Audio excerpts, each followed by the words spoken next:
These are people. Monique.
Hi, ladies.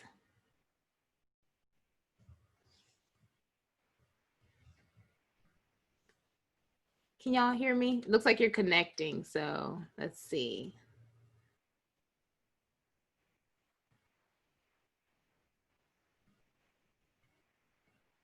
Hey, Monique. Hey, Lauren.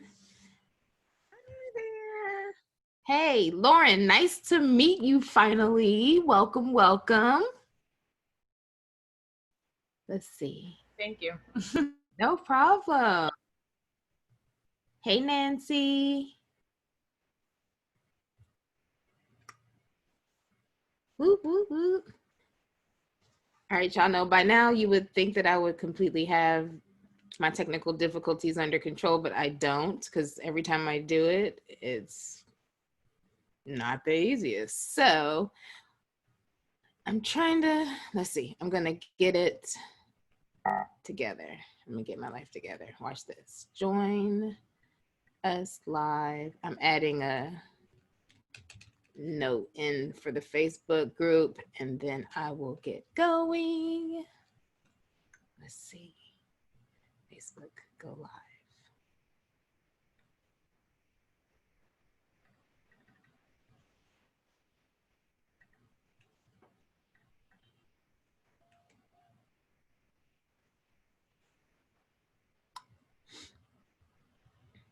All right, all right, all right. I'm sorry, y'all. Let's see.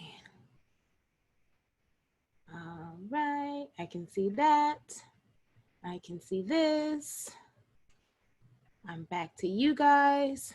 All right, please, please, please unmute your audio unless y'all got some jamming and some kids going on. I need y'all for this one. So thank you guys for joining me.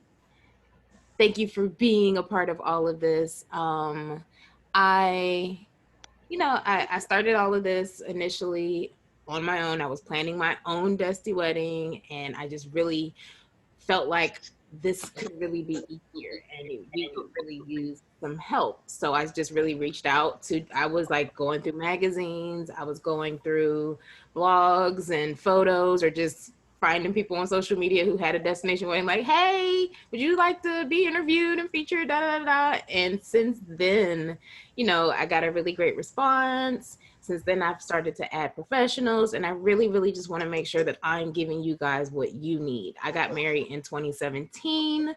I have a great idea about what you guys need because I talk to you guys all the time, but I really just wanted to, instead of trying to, I wanted to have the moment to really sit with a few of you and ask, like, when you hear the show, what do you wish? Like, is there ever a time when you're listening to me interviewing somebody and you're thinking something, anything, I wish you would say this, or I wish you wouldn't have said that, or whatever, and anything that could just improve, please, please, please let me know. Questions, But yeah, I mean, I do this for you, and I love that you guys love this too. So it's a collective. We're here. We're together. I'm here with y'all. So for starters, how is everyone doing? Good. So well, good. So just quickly, I've got Lauren, I've got Monique, I've got Nancy on Zoom. It looks like it's a few of you ladies that are in the Facebook group. If you want to come, you're always welcome to join live. Otherwise, feel free to drop a comment. I can see the comments as well. I'm pointing to where you are. So yeah, so either way, I'll keep an eye on as much as I can. I also received a few questions, so I'll answer those at the end as usual. But I want to know, hi, Michelle. But yes, I want to know if you guys could just remind me and also introduce yourselves. Tell me where you guys are getting married and when you're getting married and how you're doing with this COVID situation, how you've been affected, if you don't mind. Anyone can go first. I'll go. So I'm getting married on July 24th. 24/7 is my theme, 2021. And getting married at the Grand Palladium in Lucy, Jamaica. Okay. And as far as the pandemic, so I feel like I was on track with being right on time with things, but then I kind of stopped everything with the rest of the world for like 3 months. And then I just kind of just now started picking back up again. So that's pretty much where I'm at. So like I literally had an appointment with the invitation lady, and then like the world stopped. So put everything on hold and just didn't do anything. And now I'm like, okay, I gotta catch up. Dress shopping, they're telling me it's gonna take 8 months, so I have to like hurry up and do that. Invitations, I don't know what RSVP date to put because I don't know like what's really happening. But then booking a room is your RSVP, so hopefully people do that. Right. Yes. Yeah, that's pretty much where I'm at. I have my save the date in my hand, enveloped and ready. So I kind of want to send those. And I actually want to thank you because from watching your YouTube videos, I ended up firing my travel agent and hiring Sarah. So I just want to thank you because she's been really helpful. Oh, well, Sarah will be very happy. That's so funny. So I'm glad to know that that you did what you needed to do for yourself, whatever that meant. So so good. And you know, it's my pleasure. So thank you and welcome. This is your first Desti Hour. So welcome to the group. Welcome. It's just really starting to bubble and get going. So we've got plenty of videos to catch up on in the archive. I'll drop some links in a minute. But good. Yeah, you're here. This is perfect. So 24/7. I love that. So it's 7/24, 24/7 is super cute. So good. And YouTube is how you found me, I'm imagining. Yeah. Great. Anyone else before I start calling y'all out? Because y'all know. So I'll go next. My name is Nancy. I am actually was supposed to get married in 2021, but because of COVID, we moved it to 2022. We are looking at May 5th. And because of me, I do work with Sarah, and she's awesome. Originally, I was looking at the Hyatt Ziva in Cancun, but now that she is posting so many different resorts she is currently at, my mind is like, wait, what about this one? What about that one? Yes, wait, so I've been every hotel she's based, every resort she's been at, I've been researching it to see if it has some of the things that I particularly want. I actually got engaged. It'll be 1 year ago on Sunday, so that was like super exciting. But right after I got engaged in Jamaica, I started to look up destination brides and trying to figure things out, and that's how I came across me. And I have been a destination bride Zilla, so to speak, since then. And COVID had really kind of put a damper on the whole date of the year in terms of us having a wedding, because my sister was supposed to get married this year and now she's getting married next year. So another reason we pushed it to 2022. But I'm thankful everything happens for a reason. I'm not complaining. It'll give me more time to save, and then I can do some upgrades. So excited. Yes. Love the positivity. You guys are awesome. Yes. So, yes. Thank you, Nancy. No problem. Let's go in order from how I can see you. So Mo, what you got? Hello, my name is Monique, and my date is June 4th, 2022. We have always said 2022. I got engaged in December of last year, and I've always said 2022, and of course, people were like, that's so far away. We could die by then. But with all this COVID, I'm like, yeah, now y'all happy it's 2022. So Right. that's the date.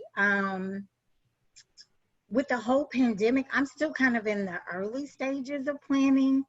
So thankfully, the pandemic hasn't affected me too much. We got our save the date samples last week.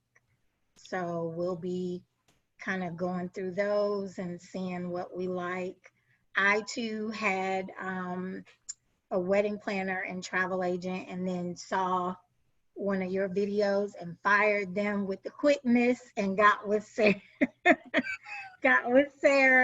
So Let's send her this as a testimony. I'm just gonna be like, look, okay, check this out. Right, like that one. And it's funny because I told her we're doing Royalton the Grill in Jamaica. And she was like, oh, I'll be there this weekend. I was like, well, girl, I need you to take pictures. I need you to write down. I need you. So yeah, we're doing Royalton the Grill in Jamaica. So I'm excited. Yay! Ooh, y'all make me want to travel. See, I knew this was going to do this too, because it's been too long. So we need to take some trips. We need to take a Desti trip. Not now, clearly not now. But anyway, thank you for sharing. It's awesome. Is that Connie? Hi. Are you Connie? Hi, how are you? Hey, nice to meet you too. Two newbies. Woo-hoo. Welcome. Too. Okay, yes, sorry I'm late. There was some technical difficulties. But yeah, so I have my wedding scheduled February 14th, 21. This was scheduled well before COVID, okay? And so we are still going through with it. And we have guests booking and everyone's excited. We have half and half. Some people bailed out and said, nope, we're not ready. Other people said, yep, we're in there. So that's pretty much it. Okay, so and you asked a few questions, so I definitely have my answers prepared for you. So we will, I'll attack those afterwards. And how many guests have you invited so far? Oh, we invited about 140. we figured about 70 would come, but now it's probably dwindling down to maybe 45 or 50. So we'll see.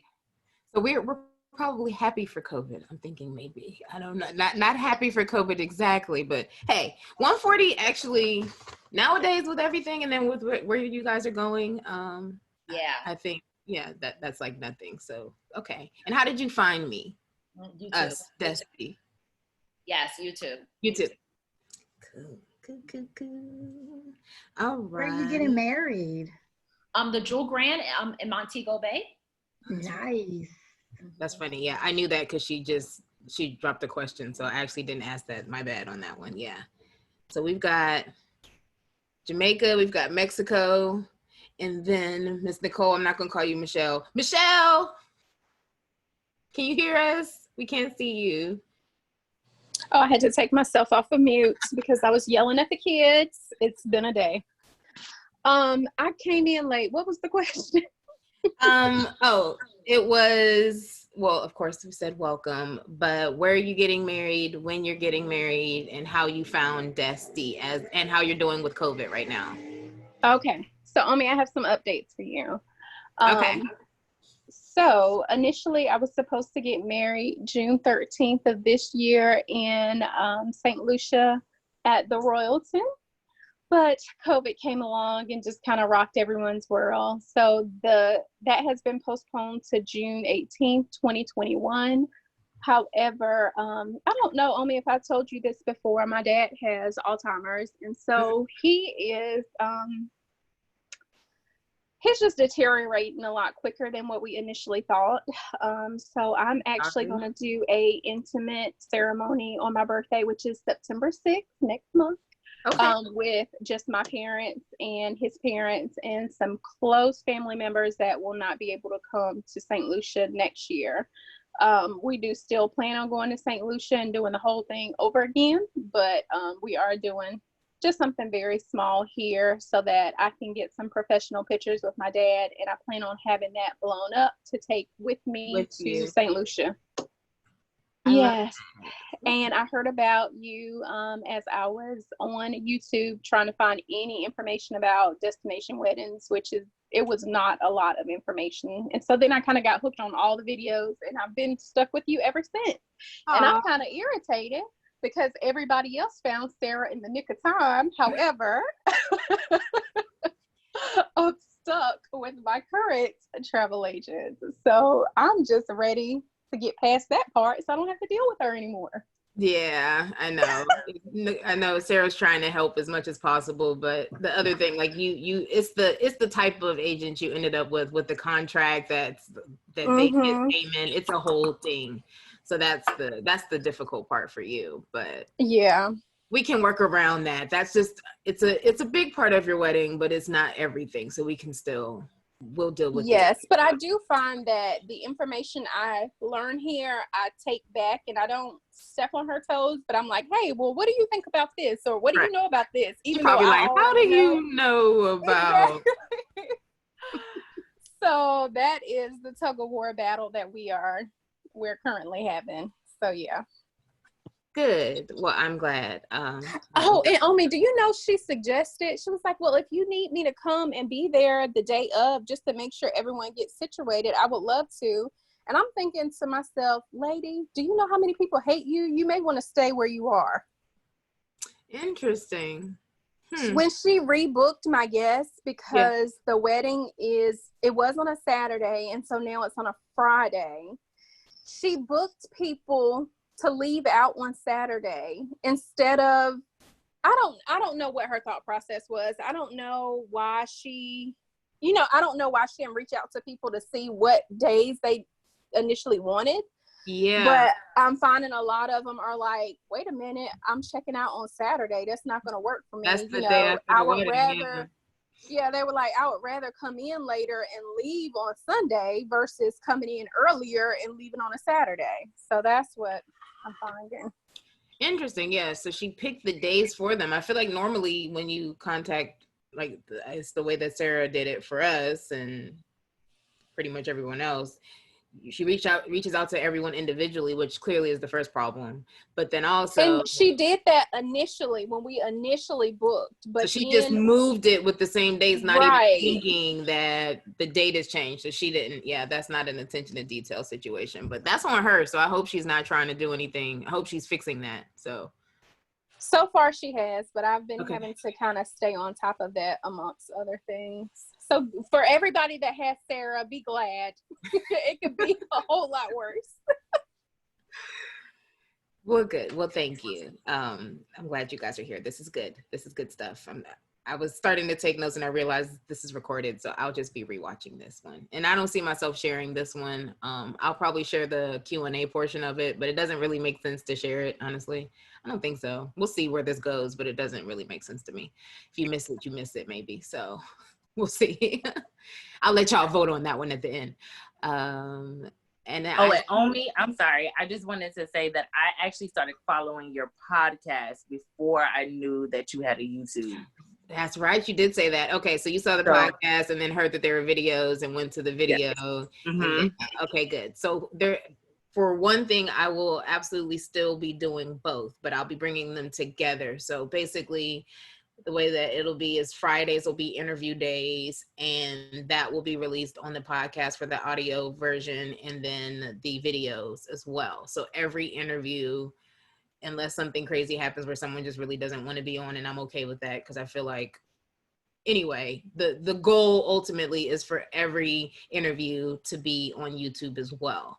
So that's that. I've got enough of a understanding from you guys that, you know, certain people like certain things. If you want to re-listen to it, you can listen to it. But the idea of seeing us has been good. So I've got good reviews with that. So I'm going to keep that one up for sure. And then it sounds like a good number of you guys found me on YouTube, so I probably should be posting more on there anyway. So yes, I will do that for sure. Did I get everybody? I heard a couple of new people come in. Is that Lachelle is here? Okay, so Lachelle Binion, I have to give her a shout out because she's brand spankingly newly engaged. Like, shouldn't even be here thinking about planning a wedding right now. Should just be enjoying her engagement. I feel like it's been like 2 weeks. Lachelle, can you hear me? She said, yep, haha. Yep, it's been like a week and a half. Congratulations. Thank you.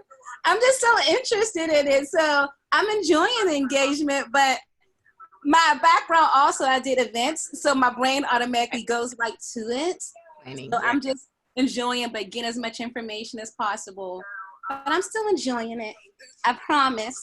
Good. Okay, good. So you absolutely are welcome. And then as soon as I saw that you were engaged, I was like, oh my God, she's finally like, so just for background, actually, Lachelle, can you tell, I'm curious, then we met randomly in public, but. So we met at an event I was speaking at, and you were asking about information because you were blogging, you were doing everything. And I was like, wait a second. I already follow you. Like, you could be up here speaking because I already follow. And I have no man, no nothing. I just was following this stuff because I like event stuff and I like everything that you were putting together. And so we met, and I was like, oh, well, just know when I get engaged, I'm going to be reaching out. And then I got engaged and was like, oh, boom, on Facebook. So yeah, that was what, like 3 years ago? Yeah, that was I feel like that was like, yeah, that's crazy. So. Yeah, I just love your community, so that's why. But I'm enjoying my engagement, I promise. Okay, good. So thank you. But you absolutely are welcome, and you're coming in early, so this is good because I'll get a feel for some things and see how you're feeling too. But yeah, I saw you and I was like, oh my gosh, she's here. That's so cute. Yeah. Thank you. So what are you thinking about? Do you have any destination ideas at all? Is there anything? Yeah, well, I already picked a date because it's my grandmother's birthday. She passed when I was 6, but we were close. So it's on October 8th. My mother was originally supposed to get married that date, but she couldn't. So I said, I'll do it, Mom. I'll get married on that date. So I thought I was going to go to the Virgin Islands. But then I started doing a lot of research about hurricanes in October in the Virgin Islands. So I said, well, that's not going to happen. So we're looking at Mexico, Jamaica. Like, I have a travel agent looking at all these different things. And I'm just going to make a decision, but I'm still taking my time. Like you told me, 90 days. So I'm still taking my time. Yes. But those are the places I'm looking at. So yeah. Okay. Well, good. Yes. And don't pull any triggers for 90 days. You don't know how you're feeling quite yet. Yeah. You're thinking October 8th, 2021? Mm-hmm.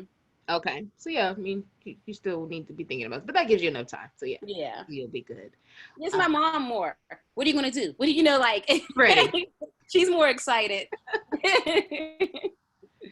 Well, good. You've got plenty of bride friends to be excited with as well. Yes. Thank you, everyone. Yay. Anybody else? So why can't I see? I think I might have the best turnout so far yet. This is exciting. Thank y'all for coming, because I can't even, usually I can see all y'all on one screen.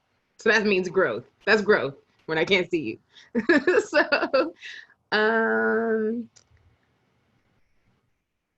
if I missed you, can you please drop me a note and let me know that I missed you?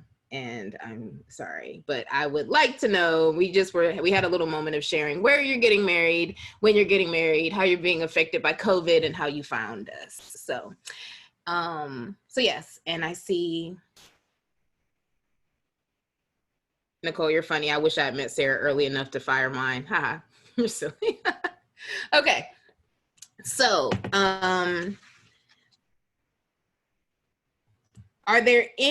has anyone ever listened to an episode and felt like, oh, I wish, because the idea, like you guys have probably heard enough, I have kind of my set questions. I don't ask the exact same questions every time I'm interviewing brides and pros, but is there ever a time when it's like you wish I would ask something, like is there something I'm missing in the mix of it? I talk about budget, I talk about how you found your planner, I talk about any drama, how you deal with pushback, you know, all of this kind of stuff, how you found all your vendors. But is there anything that I've ever missed or you guys think I should maybe expand on, or what would like help you guys in that space? Does anybody have anything there? I would say maybe like a timeline, like how long they planned their wedding, how long it took them to plan their wedding. I mean, I know COVID is, everything's completely different. Right. But just so you can get an idea, because you read these books and they tell you timelines, but what people actually do, you know, when they actually started. And maybe that might be a good question. Yeah, that's really good, Lauren. That's on my list for my solos too, to start to like give a rundown. Like I blogged for 200 days leading up, like my countdown. Not sure if anybody doesn't know that this originally started off as me blogging a diary for 200 days of every day I did this, every day I did this. But there was a lot of work that happened in the background. So the idea of really going through and creating a timeline, I love that idea. I'm glad I'm on track with that.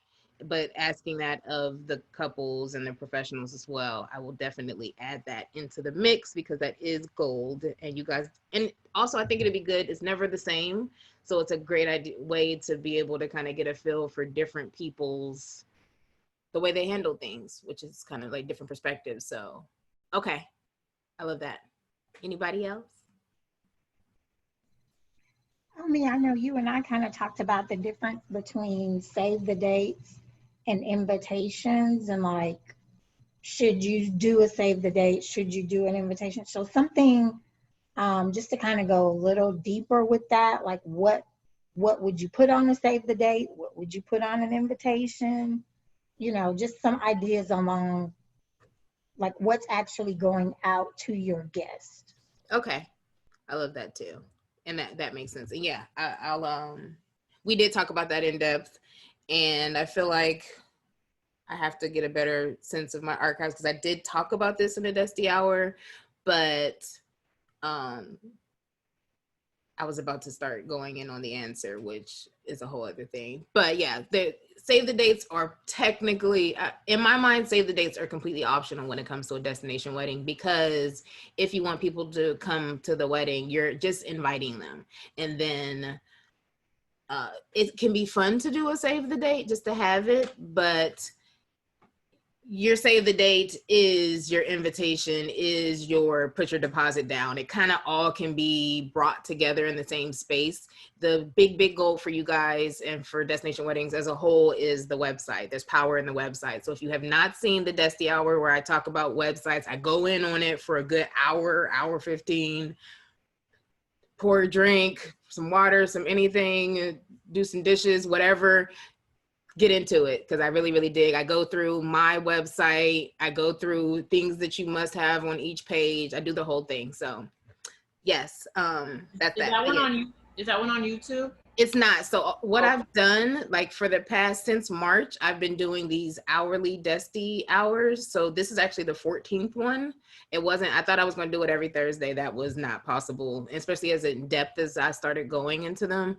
So I will show you the link. I'll drop the link for it for you to see. I actually created a page on, you can see the replays in the Facebook group, but I created a page in Destiland, the site that has all of them in a secret YouTube playlist that I can send to you guys for you guys to be able to then, since you already have YouTube, you can just, you know, save them, click them. If you have any questions, drop them in the comments. I'm watching them. So I'll do that. I felt like that was the easiest way because I kind of wanted to still be able to be intimate with you guys. And there can be so personal. I don't want your guys' faces all over YouTube like that. but that way, once you're in the group, then you really can kind of get in and get those. So I talked about the wedding gown. I talked about the wedding websites. I went through ceremonies. I went through receptions. We did 2 or 3 COVIDs. The one COVID I did share with Sarah, that one was on YouTube, but yeah, I talked about tech tools and apps that you might need. Like I went in, so I've got more, but you guys, it's plenty to catch up on. So I will drop that link for you guys. But kind of, I like the idea of sharing save the dates, like asking them, what did you do? Like, did you send save the dates? Did you send invitations? How did you get your guests excited to come? I like that. So cool. Anything else? I would be interested in knowing how Destis feel about having a destination wedding and then also doing a honeymoon, because technically the destination wedding is kind of like a vacation for a lot of people, but then how to go about planning the wedding and then also planning a honeymoon if you plan to go to another location after that. I like that too. Because you guys know what I did. Well, again, right. I don't know that everyone knows, but we had a honeymoon. We got married in Mexico. And then we stayed there. We arrived on Tuesday. Wedding festivities started. So it was Thursday, welcome party. Friday, sent guests out to dinner in the town, night on the town. Saturday was the wedding. And then there was nothing else with the guests. We left. We stayed in Mexico until Tuesday. Then we flew to Miami, stayed there overnight, and then flew to Jamaica, and we stayed there for 3 nights. So we kind of had an extension. I added that honeymoon part that was not planned. It was a surprise for him as a little gift, but I have asked that question to a couple people, but I like the idea of really digging in on that and wondering to get more depth, because it kind of just happens. If someone says they did it, I'll just kind of run with it. But the idea of what did you do? How long did you stay? Which goes into the timeline idea. But also, how did you work through a honeymoon, and if you did take one? My baseline for you guys is to at least, one, absolutely positively do not leave the day after your wedding. Do not plan to leave the day after your wedding. Please don't do it to yourself. It's no good at all. If you can, try to just at least have 2 additional days if possible. But it is more important, like if it's a matter of budget, it is more important to be there, like to actually arrive a minimum of 2 days before your festivities start, if that makes sense. So if your wedding is on Saturday and you're gonna do welcome or something like that, then 2 days before that, you wanna arrive and already be there. Because the first day when you arrive, you're gonna just be tired and then starting to get your feet. But then the next day, at least you have that day to do and meet and plan and see things and all of that, and then you've got go time. But after your wedding, you definitely want to have at least just try to have 2 days, but definitely 1 day. Please don't book. I've only known one bride to do it, and I told her not to, and she did. And the one thing she said was, "Oh my God, I listened to you about everything and not that." And oh my God. So yes, don't do it. Yeah. No one, you don't want to be packing the day before your wedding or on your wedding day. If you think about it, like everybody packs the night before your trip. So you don't want to be thinking about what you're doing the next day on your wedding day. So that is the answer, but I will add the honeymoon and the timing part to that because I like it. Anything else that didn't come to anybody's mind? Yeah, for me, I had a question about gifts. So, you're asking people to travel all the way to a different country. What is your feel on gifts? Because people are asking me, do we have a registry? And, eventually we probably will create one, but you kind of feel bad asking anyone for a gift if they spend all this money. Okay, so gifts, I was originally thinking gifts for yourself. So people are saying, do you have a registry? Yeah. I like the idea. There's nothing wrong with having one. Mm-hmm. And then doing your presence is a present thing, right? Just what we did, and I can actually always share the wording for things. So we ended up doing a registry online at, I think like Zola. I think we did a Zola. Okay. And we just picked a couple random things, and in it, it was just like, because you guys have asked us, we're doing this, and just know that your presence is a present. But the reality is there's a lot of guests who may not come. Right. So if they're not coming, you're giving them that opportunity to do something for you. That's probably more of the mentality to think about it. Don't think about it as you're asking your guests to do anything in addition to coming, but you're giving people the opportunity to do something after. And we had guests who, once they got back from Mexico, they started getting us stuff like, oh my God, it's such a great time. We got to get you guys something like you guys did. You took such great care of us. And then the gifts started to come in, which was funny. So, it was, and we were the same way. We were like, no, we're not doing a registry. We don't need anything. Now, don't put stuff like, nowadays you can do so many things where you maybe even just, we did like with Zola, you can give people the opportunity to put in on an excursion or to like donate towards something. If you really don't want anything at all, then maybe thinking of a charity or a cause that you want to let them submit something to or to donate to.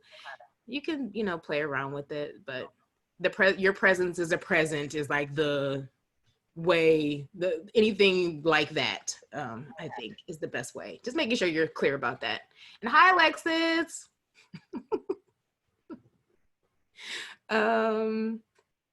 Okay, so as far as is there any questions that you wish I would ask anybody else before I move on? Okay, let me check my notes. Everybody's good. Alexis says, congratulations. Lachelle, I'm sure that was for you. Alexis says, congratulations. I think that was before she even came on, so yay. Okay, so as far as the bride interviews versus pro interviews, I asked that question. I put the post in the Facebook group. I put it on Instagram. I sent the email about it. So it's so funny how close it is. It's almost 50. It's like 54. Like, yeah, it's so close to 50-50, which I think is great. I just wanted to make sure, like, I'm not ever gonna blast you guys with too many professionals. I'm gonna keep a good balance in that space and make sure that if there is a professional that's on, they're giving you value. They're not just trying to like get in on, ooh, I do photography. Like, the one thing about Facebook groups, I don't know if you guys noticed, there's not a lot of professionals, and there's actually 2 at this time that are in there, just because I've been in other groups where as soon as you ask a question or if you're doing something, they're just kind of spam you like, hire me. Like, you don't have any questions, no answers for me, but you just want to try to get my business, and that's just not what this is going to be. So, when it comes to bride versus pro, can you guys just give me a feel for like how do you feel about them? That's probably too general of a question. So I guess, what do you like about the bride interviews? Because that's clearly the favorite versus pro. I feel like oh, go ahead. Oh, sorry.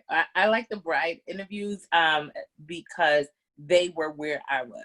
And so it gives you more of that personal feel of, okay, she made it through. I'm going to eventually make it through, and she's going to give me the tips so that whatever may have gone wrong, that's the one thing that I could look out for so it doesn't go wrong here, or whatever went great, it might be something that I can utilize for myself. And I guess it's that one-on-one, like, oh, that's me. I'm going to get to that point to the other side, right, where I'm married, and then I might be coming here to help another bride. So that's how I feel. Good. Okay. And who was about to speak? I missed it. Oh, that was me. I was gonna say the same thing. I really like the bride interviews. I feel like I get something from everyone, like a little bit of something. So the only thing I wish is that I know that I'm probably not looking in the right place, but sometimes they'll mention something and I'm not like in a place where I can write it down, and I want to find it. Like I watched a whole interview, like the one bride from Jamaica, she like said who her photographer was, and I wanted to like look up who that was, and then I was trying to. I know you probably put it somewhere, which she mentioned, but I kind of wish that, okay, you listen to the whole interview and get a lot of information, but like just like I don't know, some kind of quick yes quick summary, like written summary, I guess is what I'm saying. Yes. So as a bonus with every interview, there actually are, I guess you can consider it to be show notes, but it's basically a blog post that's in DESTIland. Like Desti.land is the actual like headquarters of everything. So if you saw it on YouTube, there's a link that'll probably, like if you see it, and I'm gonna put less words in that whole thing description from now on too, because it's so much you don't really you miss the good stuff. But it usually says like desti.land slash maybe 22 or something, whatever the episode number is.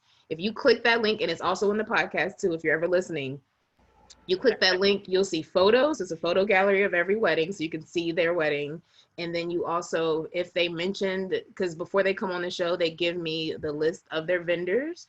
And if they mention something, I also put that information, and there's links straight up in there for all of that too. So every person that I've interviewed so far, that is the case with them.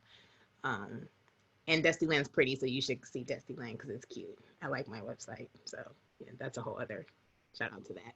I was about to try to see. Let me see if I can give you an example real quick. It's probably just me not going through every link. I'm sorry. No, I definitely, you know, it's a learning experience for me as well.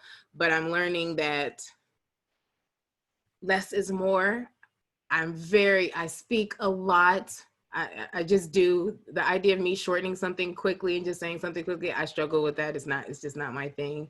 So luckily my husband is a lawyer and he's always just editing and pulling. So he's always like, you can say that. I'll say something in 20 words and he'll say it in like 2 and it's the exact same thing. And I'm like, that's what I meant. So anyway, all of my posts, like I'm just like, it's words, and then it's like, oh yeah, and check this link out, when really what you want is that link, and then in that link then you can see the words. But basically every video has like a blog post.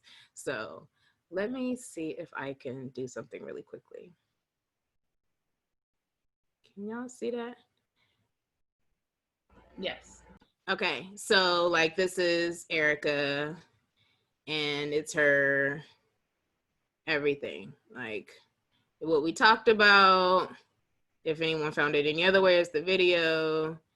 And then we talked about, like she mentioned her engagement, and it's lagging because I'm doing too many things right now on my computer. But for her specifically, why don't I have links? I said I got links. Oh, more photos. She may not have given any. But yeah, if there's something in there that they gave me, it's usually there. I think she had did she have a 2-parter? I've got her photographer right there. But yeah, so they all have different things in them is the gist of it. And I hope that's helpful. So yes, Desti.land. Now what I will start doing, if you're on the email list, which I think most of you, if you're in the group, you probably are on the email list, but every time I have a new episode, I'm going to be better about sending an email to let you guys know, hey, new this, and maybe even posting it in the group and posting it on Instagram, because I'm the worst with all of that, but I'm gonna get better. And that's why I'm like planning ahead so that I'm not every single week trying to do all of these things and then none of these things happen. So that's why I'm kind of taking my time with this and making sure that I'm doing this the right way. So that way you'll get an email that says, hey, got a new episode, here's the link, and it'll show you can listen to it on the podcast, you can watch the video, you can just look at the pictures and then decide if you want to see it, all of that kind of stuff. So that is that. And that's a great question because everybody. And yeah, then on top of that, there's the diary that still exists. That is me talking about, like, if you're ever on, like, if it's 100 days to your wedding, you can just click blackdesti.com/ whatever number I said, 100, and you can, anyway, there's a blog post for every day from 200 as well that exists. If you're just curious to know what I was doing at the same time that you were engaged. So I'll drop those links too. I'll say that. So yes, anything else there, y'all? I don't have that many more questions, I promise. I think I actually like them both because with the Desti Pro, they kind of tell you what you should do or what is typically done, but then the Desti Bride tells you how that actually works in real life. Mm. So it's helpful to know, like, okay, this is the baseline, or this is the guide that I should be following, but then to have a bride say, girl, that sounds good, but it don't work.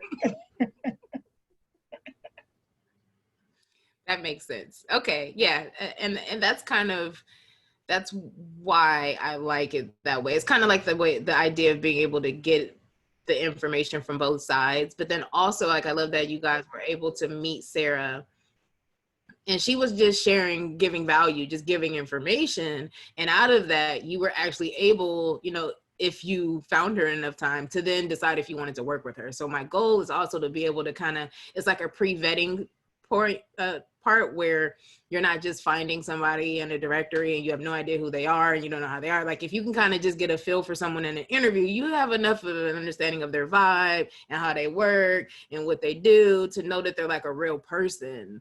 And that's kind of what I'm understanding has been great for the pros that have been on the show. People like them and they're like, oh, it's great that I actually got to meet them and ahead of time, instead of it just being a random person on the other side of a screen, or maybe someone who's not real. Like, I've interviewed people who kind of got catfished before. So okay, so good. I'm glad that it's working for you guys. My nose is so shiny, y'all.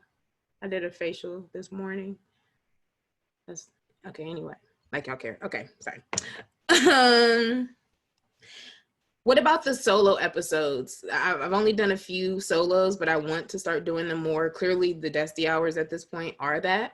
But, and I looked through my analytics, and it looks like they're listened to as well. Like, I did a couple, like the 15 Things to Never Forget. I'm not sure if you guys have heard that one on the podcast, or how do you guys feel about that too? Like, maybe tackling in a smaller form, not a full hour, but does that seem like something that would be helpful too for you guys?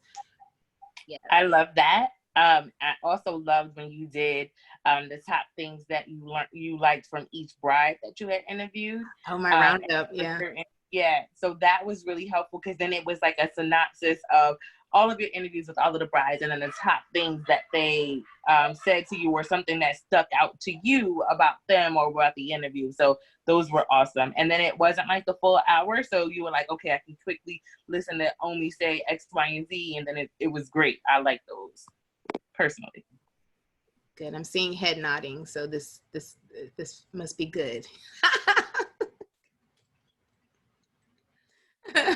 Good. Well, thank you for that. And yeah, I feel like what I'm going to do at the end of every season, I'll have actual real seasons, is, do a roundup of everything. Maybe like something I've learned from all of the pros and things I've heard from all the brides, or just the best episodes, my favorite takeaways and stuff like that. Because, and it is good to go back. It's nice for me to go back and listen to these all over again with brand new ears. Some of these I was like, the first season I was interviewing people while I was planning my wedding. So it was very much like, I'm doing this, or what you, now it's easier for me to kind of step back and just ask the questions and see.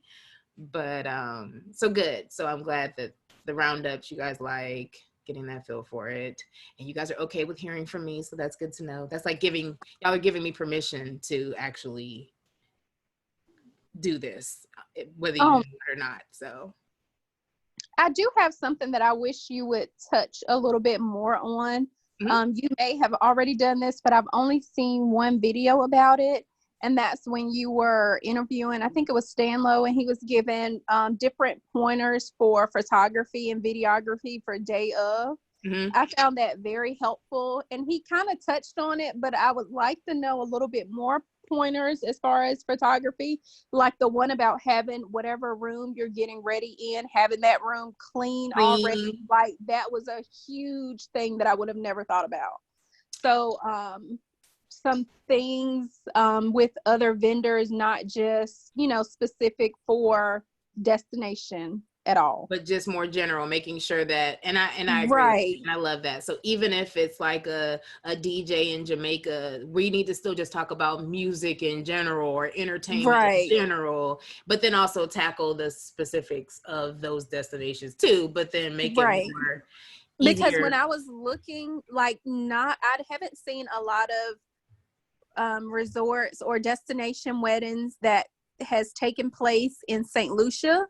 However, like some of the general information I was able to pull bits and pieces from. But like I said, that one specific photography interview I thought was really, really good because he gave some really good pointers. And he's good. His work is so good. Oh. Does anybody know Stanlow Photography? If y'all aren't aware of him, he's amazing. That's crazy. And little fun fact, I asked him to be on this show. It was early on, clearly. It was like, I don't know, like maybe my 5th or 6th interview or something like that. Anyway, I asked him, I invited him to be part of it. He said yes, absolutely.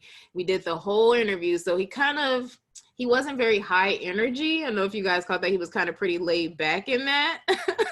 And it's actually because at the end, he was like, what is a podcast? And I'm like, what? He's like, I thought that this was like I thought that you were just interviewing me like for journalism or something. Like, I didn't realize that this was going to be, he wasn't familiar with podcasting was early, right? This was 2016 when I interviewed him. I think I interviewed him. Yeah, I put it out in 2017, but I interviewed him like 2016. So he didn't have as much energy because he thought he was just like answering a couple questions. And I was going to write it up and put it on, like everybody else does when they just kind of have, they put a little blog post up. So that is why he sounded the way he sounded. And I thought that was hilarious. And he is going to be back on the show. And he wants to redo that, actually. Because, I remember, I've heard a couple, like, his energy, like, he was just so cool. I mean, he's Jamaican anyway, so he's chill, he cool, but he had no idea what a podcast was. So I thought that was funny. I was like, you agreed to do this and you ain't even know what you were doing? He was like, it sounded interesting. And I said, okay. So yes, that's funny. Side note. But yes, thank you. So I will make sure that when I do talk to pros and really brides in general, and something that I think also you guys didn't even say, but I will start doing because I did get this feedback in general some random time, is that when I interview brides, my bride interviews are actually more general, and I don't talk about the specifics really with the destination, like did you do legal, did you not? I don't really dig too deep as to what they did and how they actually did they decide to do, how did that legal part work, or how did that kind of stuff. So I will dig into what was your experience in that light. I don't really do that a lot. I did that with Lisa, but that's because she got married in Greece and that was a whole thing. So that was crazy. But yes, so okay. Thank y'all. And then how do you feel about me bringing on guests that aren't specifically destination wedding professionals, but maybe I've been playing with the idea of like wellness and fashion and everything that's related to destination wedding, maybe like some workouts or just love, not all the time, but maybe like, here and there trickling in other topics. How do you guys feel about that? What's your knee jerk in that space? I definitely think of wellness because, it's destination. 9 times out of 10, we're going somewhere tropical. We need to be like beach fine. So rather than trying to starve ourselves for 2 weeks, it would be nice to have someone say, this is the healthy way to do it. Cool. Yeah. I also think it would be good if you were to have one mainly about like mental health as well. Oh, absolutely. I know for like me going through this is really stressful, but then like one thing in some of like your earlier podcasts, you talked about family members. Mm-hmm. And especially like during like COVID and everything like that, it's cool to hear it at first, like where it's like, well, it's your wedding, do it how you want to do it. But when it gets down to the point where you literally have people telling you, well, I'm not going to come, you don't know that feeling until you're in that feeling. But usually that feeling is after you've already put down deposits, you've said I'm doing the destination and everything like that. So I think going past that, like doing like mental health and everything like that is really important, because now I'm in it and it's like, well, it's my wedding, but that's my family. So it's just like, I think that's a really good idea as well. I love that. And thanks for sharing that, Alexis. So yes. And if y'all know by now, I am so much an advocate for just mental health in general and doing what you need to do. team therapist all the way. Also, you know, the self-love. So I did do, and Alexis, I'm not sure if you read my post about my mom. Like, it's like my mom skipped my wedding on Destiland. It's quite in depth about how I felt, what I went through. I did like A to Z, ABC. I put it in, had a word, like a term for each alphabet, but that could be helpful for you right now just to get a feel for things. And it's not just like, you know, I could say that, fuck everything, fuck everybody else, it's just you. It's really, I put a lot into that, and I've heard really great things about it, just for you to know that you're not alone in that. That might be helpful for you for now, but it is important. And that is part of one of the things that I was thinking about with making sure that, you know, I can include you guys in that and bring some professionals on to really talk about this, because it's real. Like, it's real. It's cute to say destination weddings are selfish and yay, that's what we do. And I'm with that, but you're right. You got to live that. You have to really do that. And there's a lot of work that goes on for you to be able to push through that healthily. And then, you know, what does it feel like afterwards and all of that. So good. I'm with you, my sister. Send me, yeah. We'll chat anyway. So yeah, so good on that. And then last question: what is your favorite episode? If everybody could just, first thing that pops in your head. You may not have the exact answer, but when I ask that question, what's your favorite episode, and maybe why? For me, I really like the, I think it was the Jamaica interview with, was it Jamila? Yes. Yeah, that was a good one. She had been through so much, and just for her to get to the wedding, it was a phenomenal interview, and it was very helpful, because she lives around the same area that I live. So, in Maryland? Yeah. So, yeah, that was a good one. I like that. I agree. I loved Jamila's interview, as well as the interview with Sarah, the initial interview with Sarah. So those are my top two. Cool. I liked all of sorry, I got lost and I came back. I liked all of Portia's interviews. I think I probably missed the question. No, yeah, that was the question. Just what's your favorite interview and why? Or, you know, what's your favorite interview? So Portia. Oh, yeah. Yeah, she was a part two. Yeah, how do you guys feel about the And Jamila, like all the Jamaican brothers. Okay. How do you guys feel about the before and after thing, where I like interviewed them before and then do it after? That's helpful. Cool. I like that idea. Yeah. Okay. And then any other favorites? I like the one you did with the Nancy. Is it the wedding planner? Was your wedding planner, whoever it was? And Joyce. Yeah. Joyce. Yeah, sorry, Joyce. Yeah, I liked, because I mean, she just gave some insights from the other point of view of this is what you need, and this, you know, like she just gave a lot of tips to be like, oh, okay, that you may not think that way. So that gave a lot of good information. Okay, good. Yeah, thanks. Yeah, Joyce don't play no games. Joyce is very, yeah, she's not a sugar coater, so she's funny.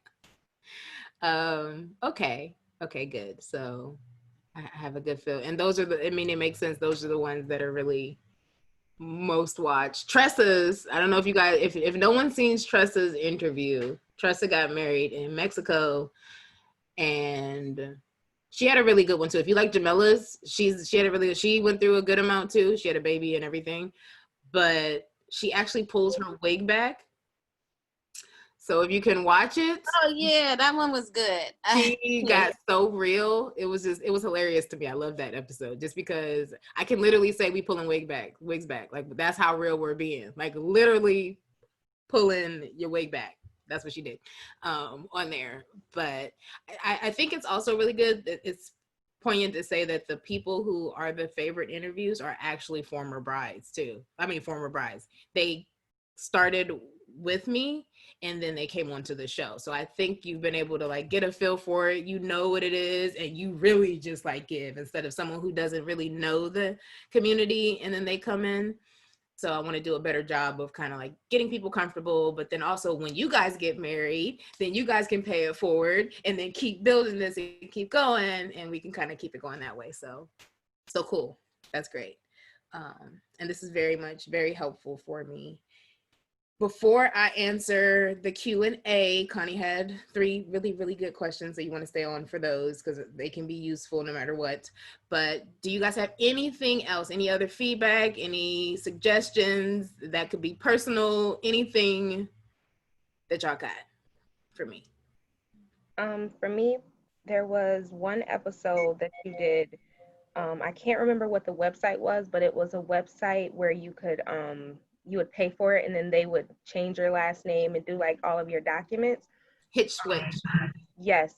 I would love to see that because I watched that maybe like a year and a half ago. And that was like one of the things that I knew I was going to put on my registry. Like that's what I want somebody to buy me as a gift. But now with COVID and a lot of the other groups that I see, it's kind of like, don't go through that process. Everything's taking a long time. Just do it yourself.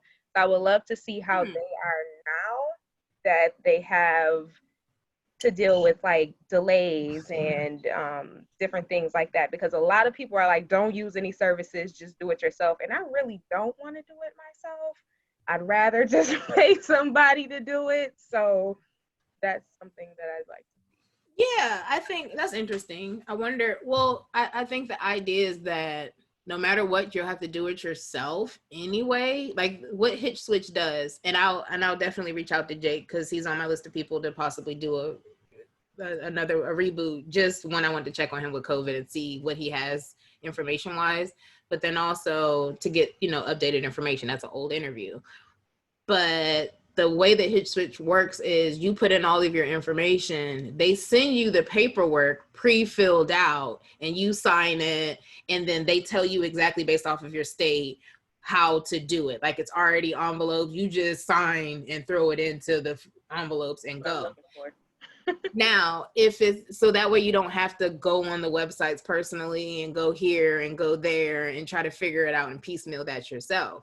So the idea that it takes too long, the person, whoever's saying that, I don't know if they're even thinking about Hitch Switch because it may be a longer process, but that has nothing to do with them still putting the paperwork together. Now, whatever happens with the government, they can't make the government move quicker. Nothing's happening fast right now.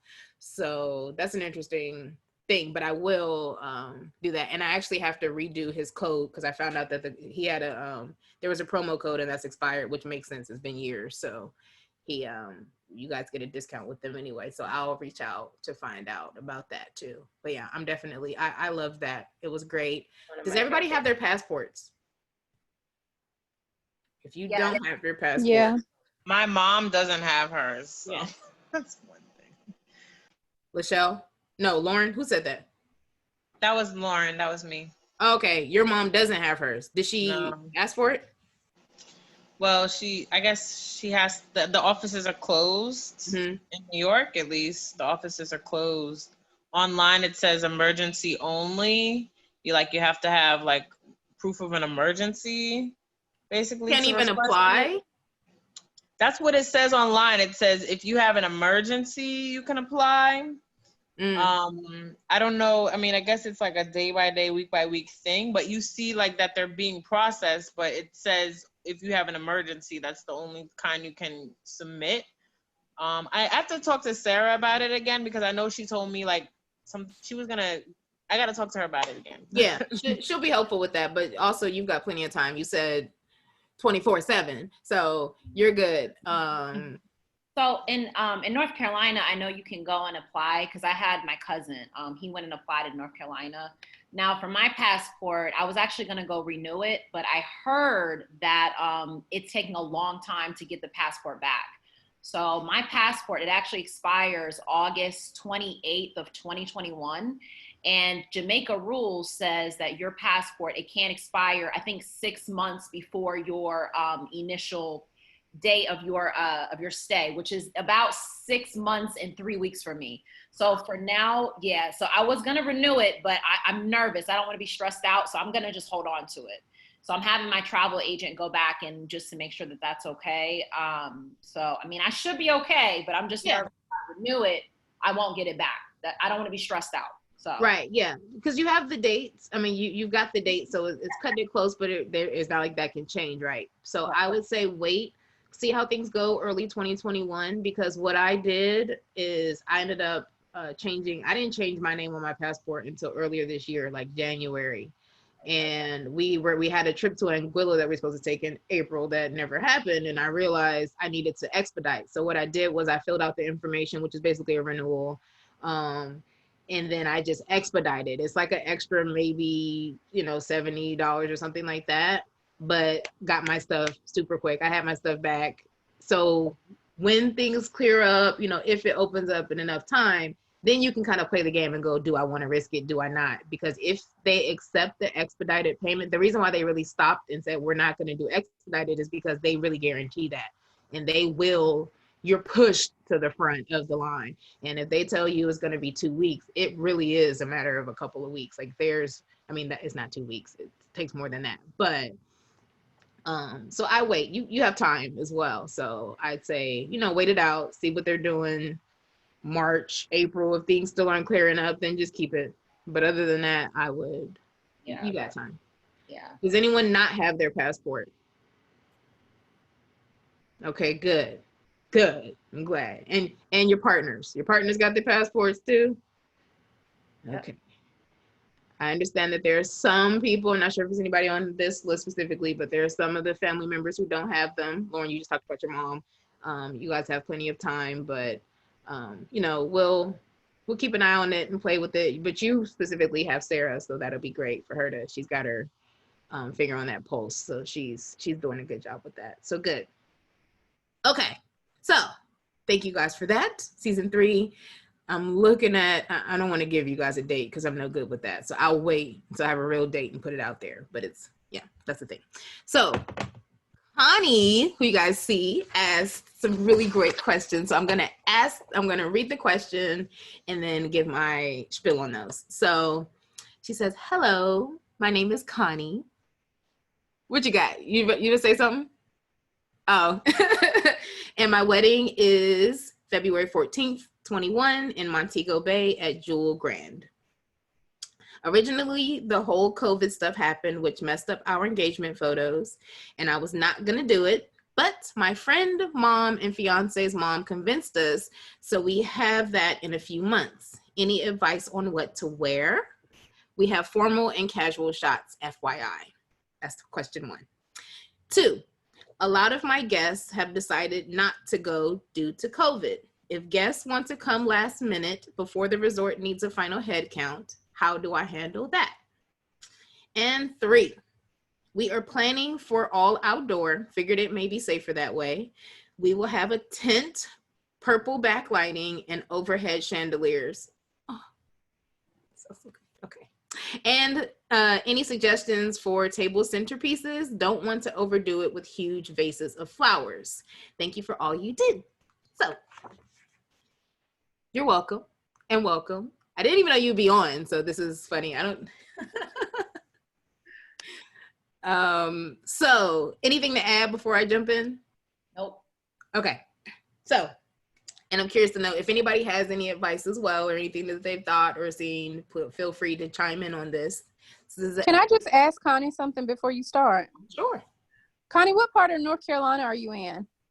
So I was in Raleigh. My parents live there, and my brother and sister-in-law and kids, they live in Durham. But now I'm in Northern Virginia. Oh, okay. I was getting excited because I see someone else from North Carolina. I was like, oh, that never happens. I'm in Greensboro, so not far from Raleigh. Is that in Greensboro? Mm-hmm. Okay, yeah, that's where my cousin is, the one who's getting his passport, who's coming. Yep. Okay. Sorry, Omi, you can go ahead now. No, it's fine. My grandmother's actually from Greensboro, so that's a whole other thing. But yeah, the country. Yes. Yes. Okay, I love it. All right. So I'm gonna tackle this one by one. So as far as the engagement photos, I'm glad that you are doing them.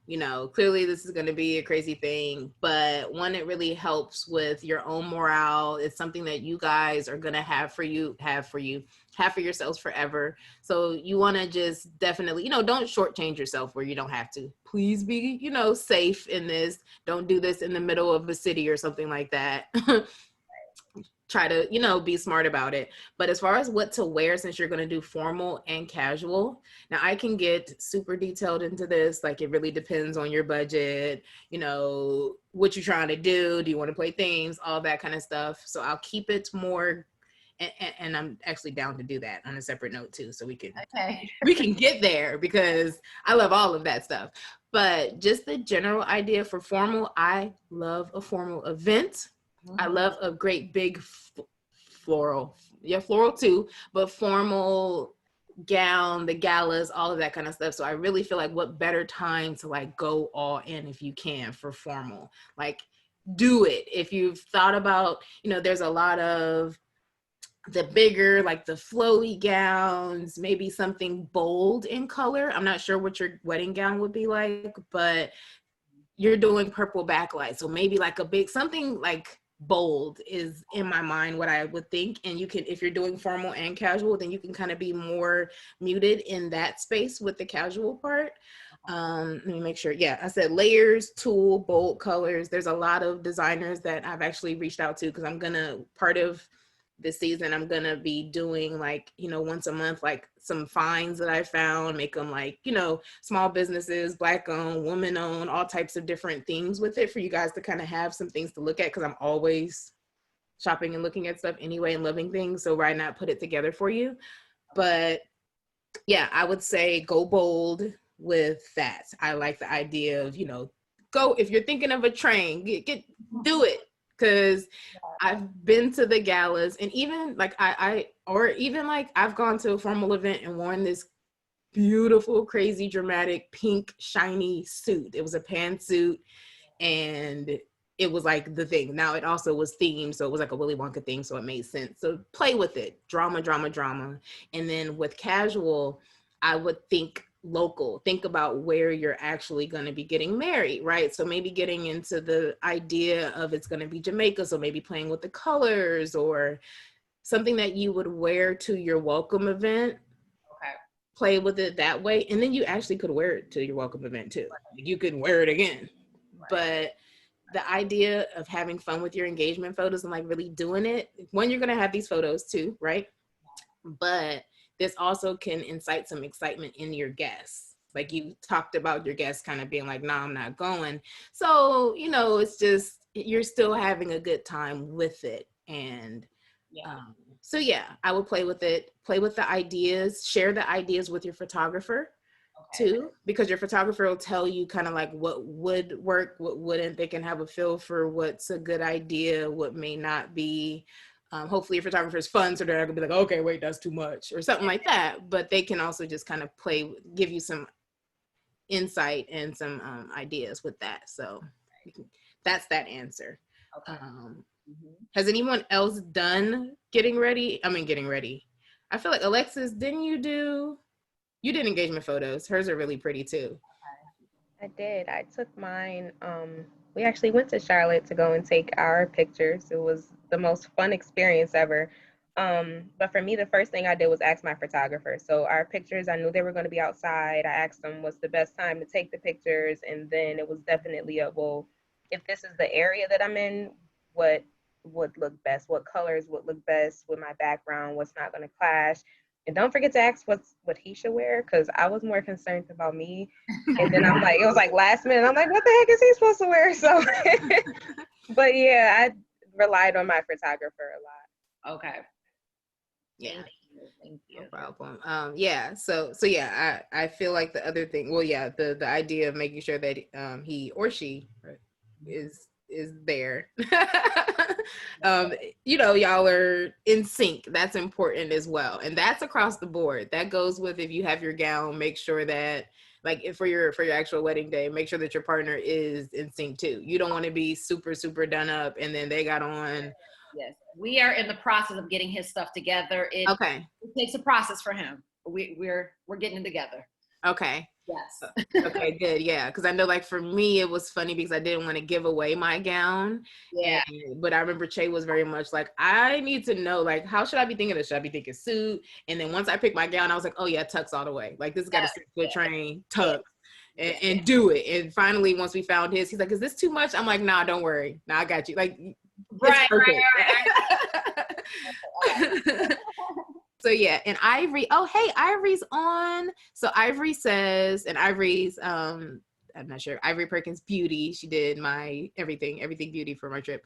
But location matters when thinking of what to wear. I love when couples do the fun shirts and jeans, so that could be the casual part. Talk about location scouting with the photographer, so that with the formal attire, you can have a better idea and vision slash visual creation. So yeah, understanding. I love that too. Alexis said that as far as knowing where, and then you can play on those colors as well, making sure that you're, right, doing that. But thinking about the idea, it would be really cool if like your engagement photos can also work well with your wedding photos. Like it's kind of all in the same vibe, the same feeling. Right. All of this.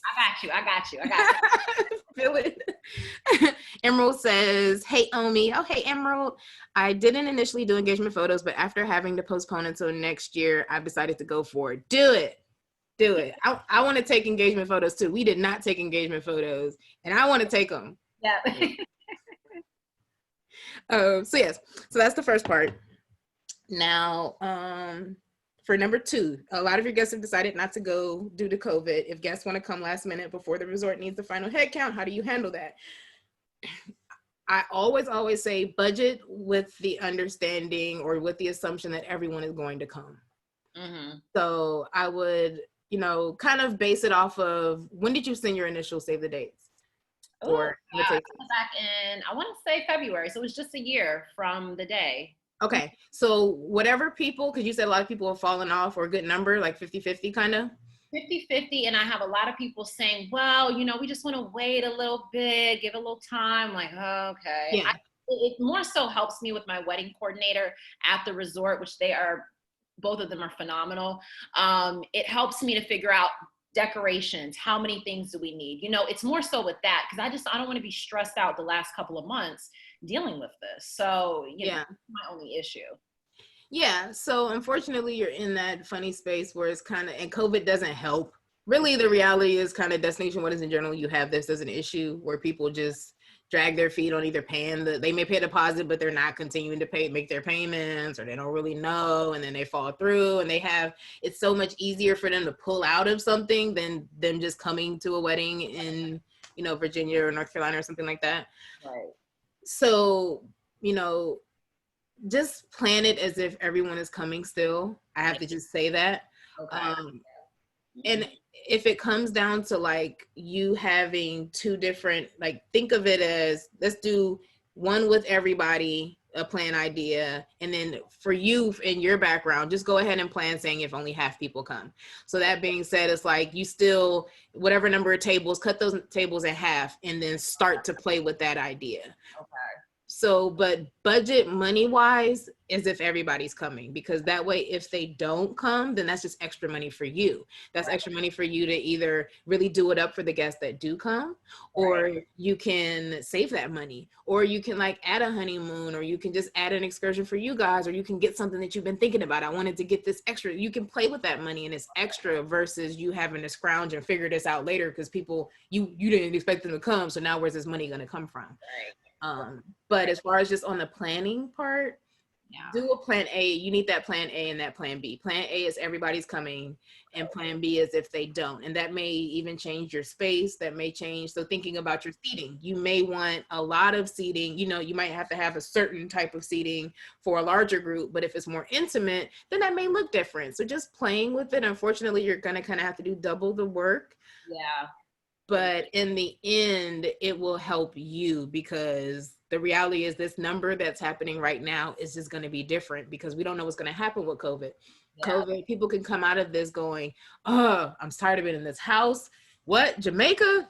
Yeah, we're going to make this work. And then if we get this extra stimulus, we might be able to put this on it, or we get this, now it's worried about taxes, maybe being, may not having to deal with the certain tax rates. It's all this stuff that may move. And when that kind of stuff happens and money frees up, some people will make certain decisions that they may not have planned on. So they really don't know. Like with all of you right now, whether your wedding is 2021 or 2022, they don't know if they're gonna be able to come or even want to come. But when things open up, if they're able, they're going to be running out of their homes, away from their children or with their children, whatever, to try to come. So that's my Miss Cleo. I got my Miss Cleo wrap on for that one. So I have a question that's kind of related to that, because I'm kind of in the stage where I'm putting my complete list together and I'm inviting people, and I'm feeling like, I don't know if other people whose wedding is next year, if they're feeling like over inviting, because I'm considering over inviting because of the pandemic. Because if I kind of, my wedding is kind of unique. Let me just, I know you're shaking your head no, but let me just explain one thing. Have we met? Okay, no, okay, go ahead, tell me. My fiance is from Jamaica, like grew up in Jamaica, came to America, made his whole own self-made here, but his family that raised him is there. So the resort is telling us that 75% of the people that come to the wedding have to be staying on the resort, whereas we're busing in like between 25 to 60 people from his, like where he grew up, onto the resort. So my number of people staying on the resort has to be high, because that will help me accommodate his family that may not stay. So I'm trying to get a high number of people staying on the resort, because it has to be 75% on the resort. So it's kind of a unique situation. Interesting. What's your resort again? It's the Grand Palladium. Okay. Wow. Yeah. So here's the thing.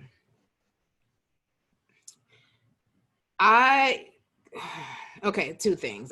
My knee jerk is always this, right? So that's a given. You're aware of that.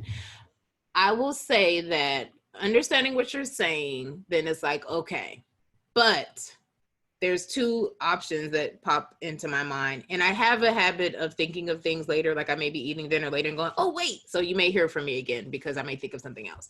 But I would say that if you over invite and everybody comes, can you still afford to do this? Don't invite a number of people that you can't afford, because even if, like, that's just the thing. So you may just have to have less people in Jamaica come and attend the actual ceremony, and maybe instead the night before or the night after you guys do something with them, if that's the case. I don't want and I don't know how possible that is, right? I don't know how the family will go, how that happens, but, or maybe you've got enough time where, sort of, not really, because you're going to have it there.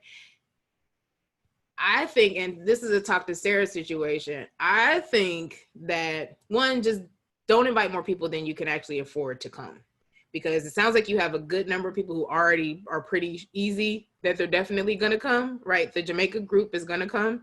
So whatever you add to that, I understand that you need to have, like, that can only be 25%. So you need more, but you need to be able to afford that for them to come. If everybody does, you over inviting could hurt later if you don't do this the right way. Now, I have a wonder, and I'm curious to know what Sarah would say. I want to know how stiff that rule really is. Like, are they gonna, like, if you're having these people, they may just end up charging you more for them, like on a per person thing.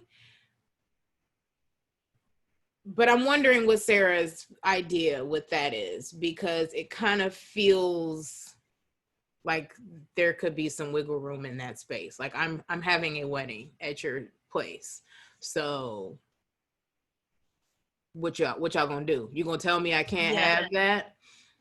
Yeah, and somebody wrote a comment about, well, some of them stay the night. We're already kind of factoring that in, like a few of his grandparents, like we're gonna pay for them to stay a couple nights. Like two groomsmen, but not like everyone, you know? Yes.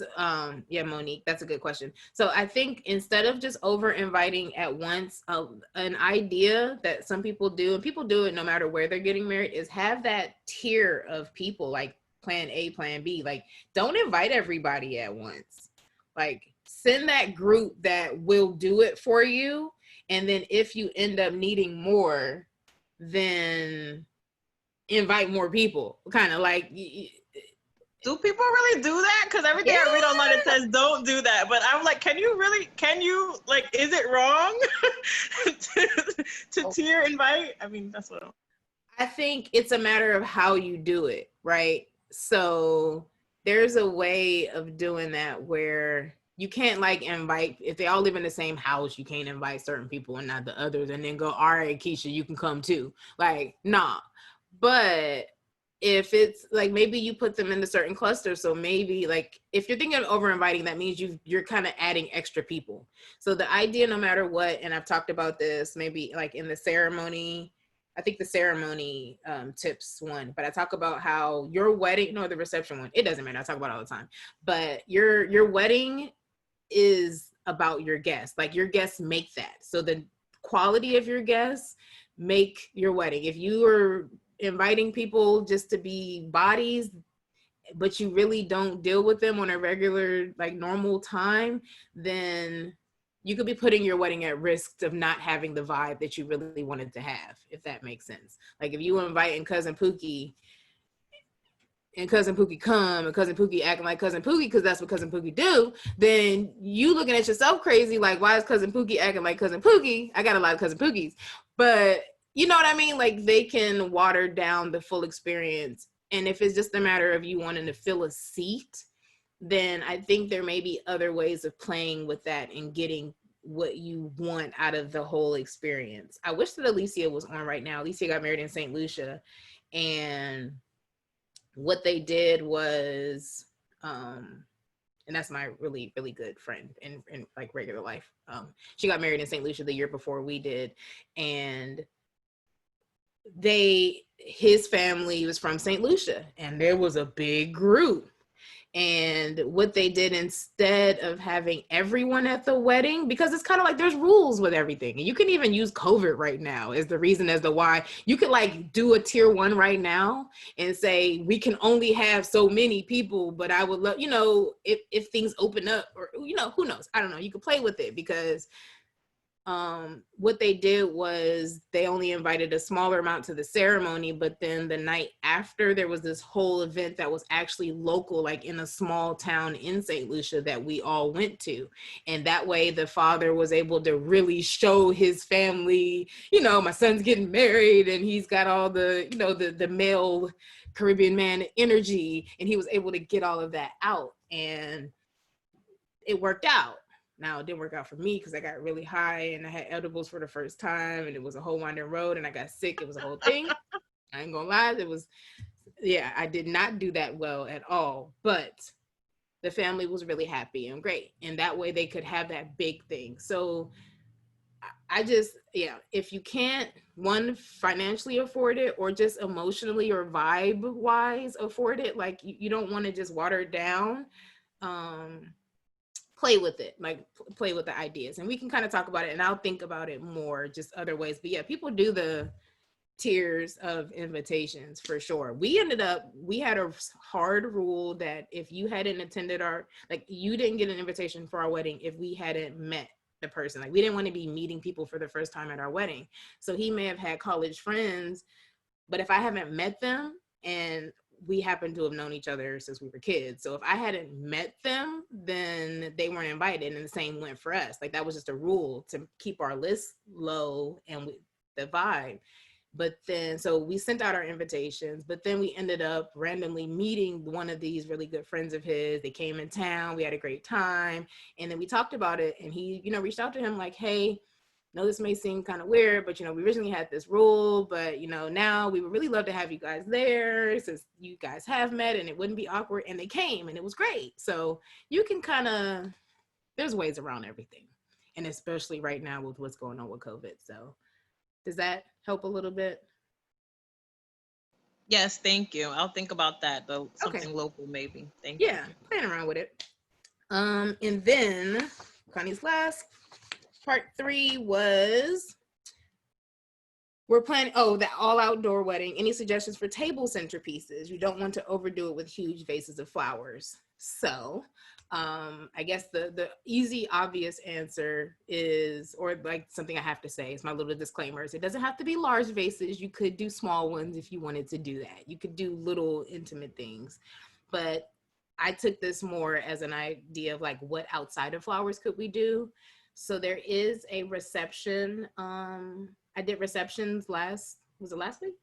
Yeah, last week or week before that. So there's one that you want to check out with that, because I don't remember exactly what I said, but I took lots of notes. But there are lots of other things to play around with. So I'm not sure if you saw my actual wedding photos yet, but I did we had flowers. It was smaller things of it, but playing with the ideas, I took notes. So for us, like my napkins were everything. Like that was my big thing. That was like my nod to Mexico, and they all were very colorful, and they took up the actual, actual space. Like that's the idea. You got these tables, you don't want just plates. You want to have some of everything. So another idea, like Jamela, she did mirrors. Me and her, we spoke about it a lot. She actually had a purple color as well, but maybe like small mirrors and playing with that. I see that you like mirrors. I like that mirror in the background behind you.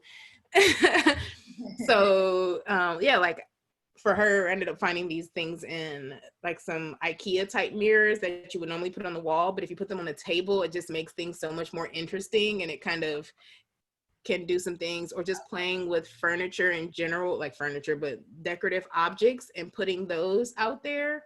Okay.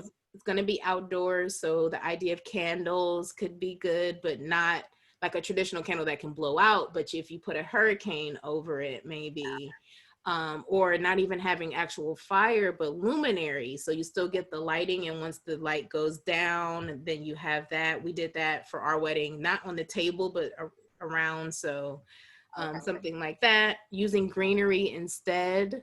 Okay. And then something local. So picture frames is always good. Like even like maybe old pictures of you guys, or just family in general, or just with friends. Like if you've got photos, you can get really pretty frames and kind of play with that idea of doing some things with that. I love my alcohol, or just playing with local in general. So I thought of the idea of like, you're getting married in Jamaica, so maybe some empty rum bottles, something like local to Jamaica specifically.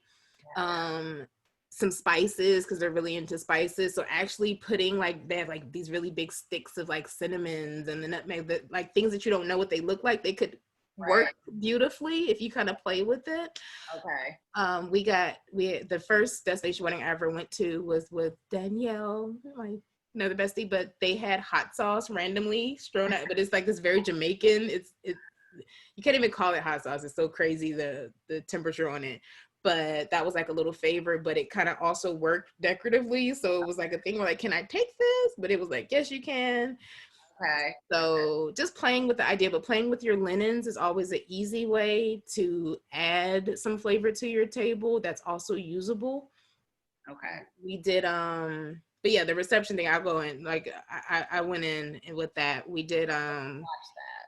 yeah, we did napkins, and then we also had marble octagons with people's names written on them, so they could take them as favors. But they also worked really nicely because it was like this very colorful thing, but then this hard object that kind of worked out. So playing with textures and materials and mixing your metals. I'm really a fan of mixing metals too. So okay, cool. But play with it. Get that Pinterest board popping. If you have your planner, invite them into it too. If you got friends, okay, you can throw me on that too. Yeah, I know y'all are on Pinterest. I need to let y'all. I'm gonna send y'all my things. I need to work on my Pinterest. So okay, and I enjoy it. So, okay. But yeah. So that's.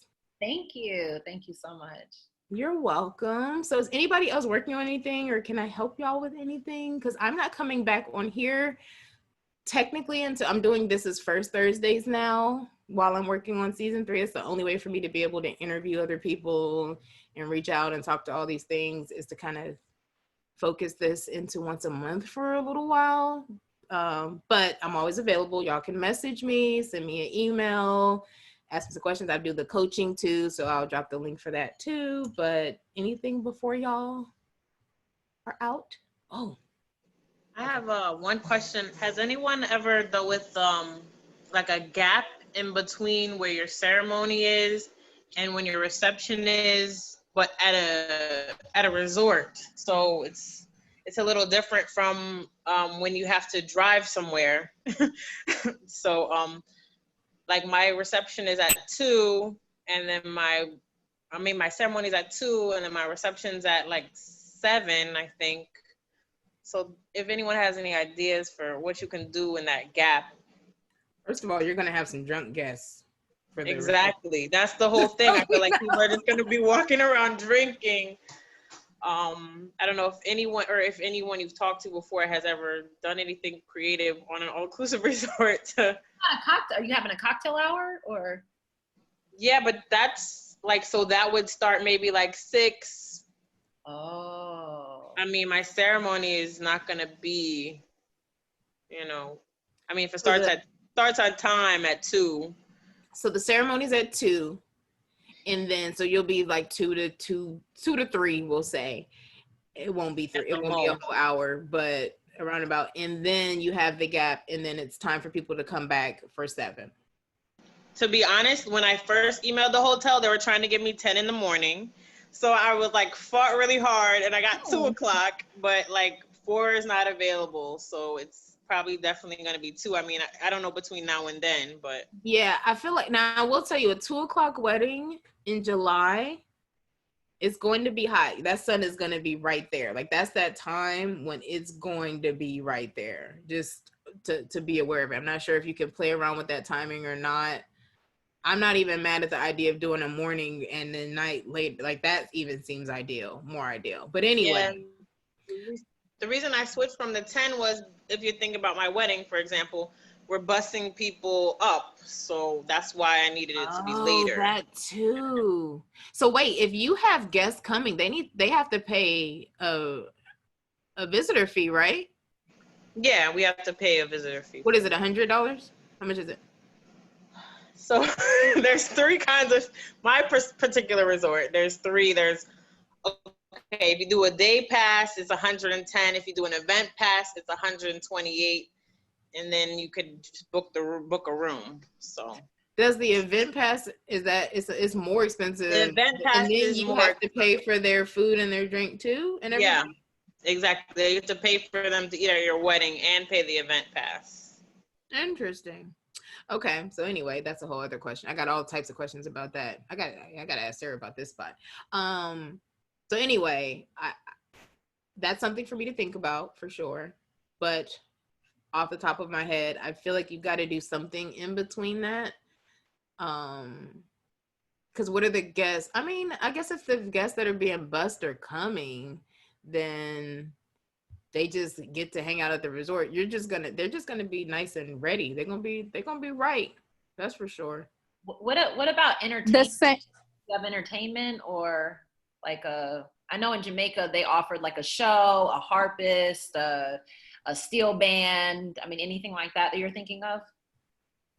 Yeah, so but that's more like, I was thinking about doing this steel band for like my welcome event, like Thursday, for the people that are staying. I was putting more into that than necessarily the wedding day, because I'm already doing the wedding. I mean, I was gonna do a cocktail hour.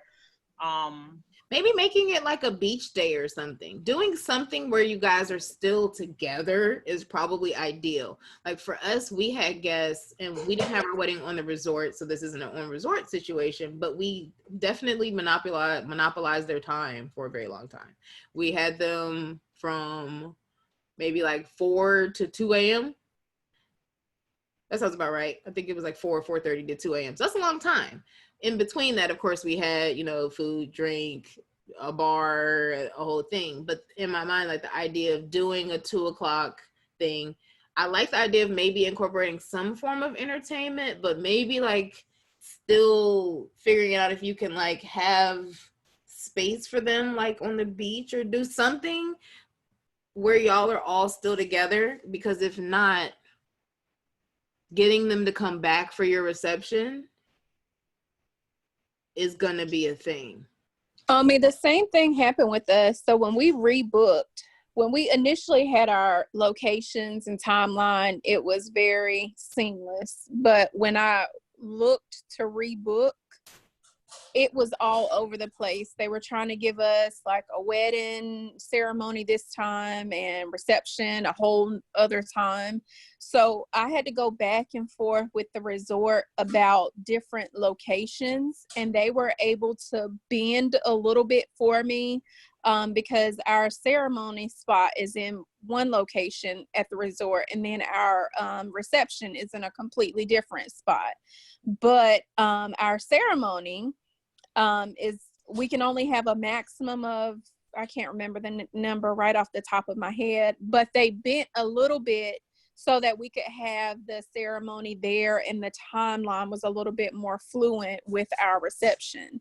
So I don't know where she has her ceremony versus where she has her reception, but seeing if there are different options for time frames for different locations. Yeah, on the resort.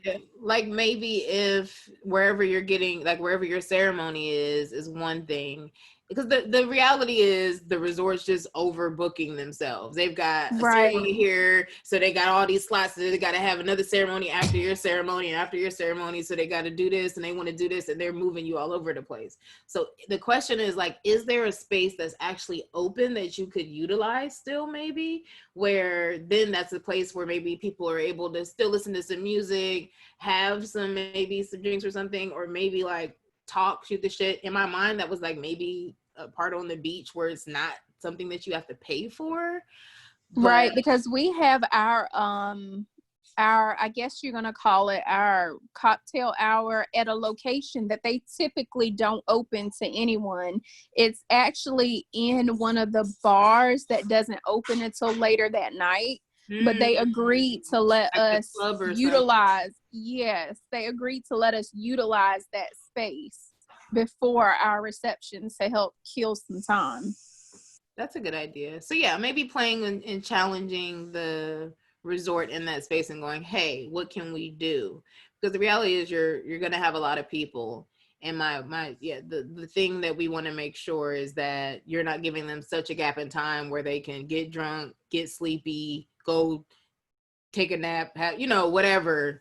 And then the time comes for all the food that you pay for and drink for that you pay for them to come and get it. And you sitting there looking like, and they like, sorry, I passed out, or maybe I got tired and I went back home, or you know what I mean? Like all types of stuff. So yeah. Yeah, that's my worst nightmare. Yeah. Thanks for that, Nicole, though. That's really, really helpful. So.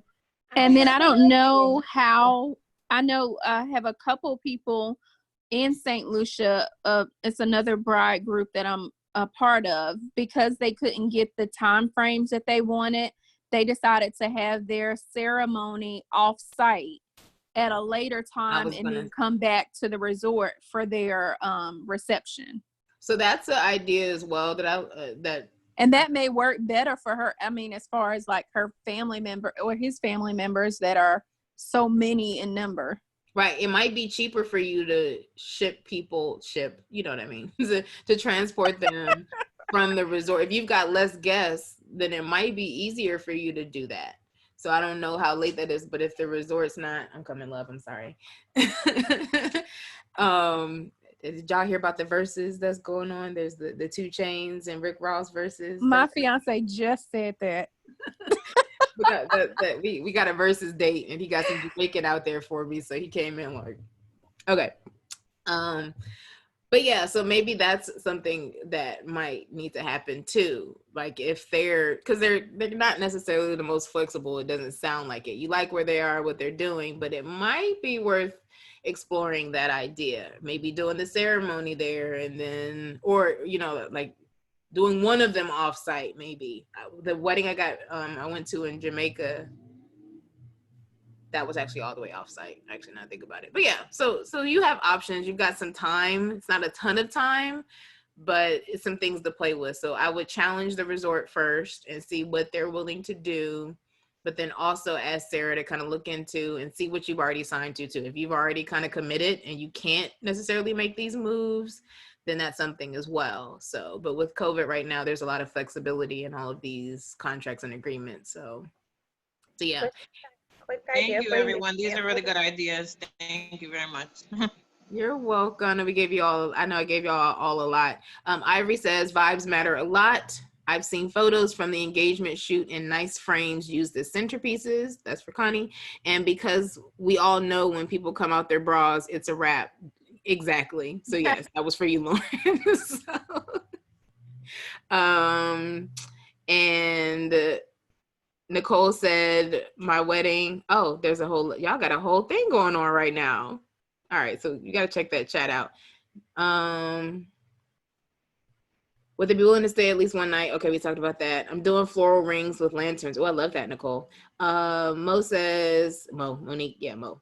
Did you have a lot of luggage? I'm wondering how we'll get all my decor ideas over there. My wedding is next year, but I have the storage totes from Walmart that I plan on bringing so far. I've only needed 2 for all my decor. Good idea. And Nicole also did tell me about these big luggage. We talked back in the day when I have a Desti Hour on packing, and there's the big, what do you call that? The crate thing. What do you call that, Nicole? What's the thing? Packing boxes? It's more than a box. It's it's the Sterilite tote. It's a rolling tote. I have Did you get one? Hold on. I can show y'all a picture of it. Hang on. Let me just walk out to the garage. Okay. And then I got to go because I'm going to get in trouble. No. Oh, crap. I almost dropped the phone. It sounds like you dropped everything else but the phone. But. We have our premarital counseling session at 8:00. So that's what I was trying to also good. Get myself together for. I'm a fan of the premarital counseling too, and the marital counseling, and the individual counseling, all of the things. Get it all, do it all. Okay, can you guys see this? Yeah, you got 2 of them, yeah. Yes, so that is what I have for decor. Cool. Yeah, I ended up seeing that, so I'm actually gonna get one of those. I saw a purple one. He won't let me get one until I can return it because I don't have no space for it, but I'm gonna get one and play with it. So I might have to get it and then figure out how to send it to y'all, because what I'm gonna do with that, who knows? And but yes, so thank y'all. Y'all are great. This is great. If you ever have any questions, please just reach out to me. You can message. The easiest thing to do is to send me an email, omi@desti.land. But feel free to, if you ever message me on like Facebook or Instagram or something like that, then it takes me a little bit longer, but I'm going to get better about all of it. But yeah, if you ever have any questions, let me know. What'd you say? Oh, okay. So yeah, so thank y'all. Thank you. Thank you. Thanks for supporting. Bye, y'all. Be safe out there.